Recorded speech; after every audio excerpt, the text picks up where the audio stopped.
কিছুদিন যাবৎ মন চাচ্ছিল কাচ্চি ভাইতে কাচ্চি খাইতে যাব। হঠাৎ করে প্ল্যান কাচ্চি ভাইতে কাচ্চি খাইতে যাওয়ার। তো চলে আসলাম কাচ্চি ভাইতে কাচ্চি খাইতে। দেখি সে কি অর্ডার করে। সে অর্ডার করে দিল 2টা কাচ্চি খাদক, সাথে বোরহানি আর চাটনি। অপেক্ষায় আছি কখন আসে।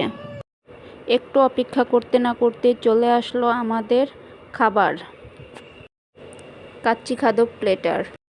দেখতে এতটা লোভনীয় লাগতেছিল, মনে হচ্ছিল অনেক মজা হবে খাবারটা। খাবার দেখে আর তর্স হচ্ছিল না, তাই প্রথমেই শুরু করে দিলাম। মাংসটা এত জুসি ছিল, কি বলবো আর। বলতে না বলতেই এক বাইট মুখে পুরে নিলাম। অসাধারণ টেস্ট। তাকে যখন টেস্ট করতে বললাম, সে টেস্ট করে যা রিভিউ দিল তা তো আপনারাই দেখতে পাচ্ছেন। যেমন টেস্ট ছিল বিরিয়ানির, তেমন বোরহানি। আলহামদুলিল্লাহ, খাবারটা অনেক মজার ছিল। আল্লাহ হাফেজ।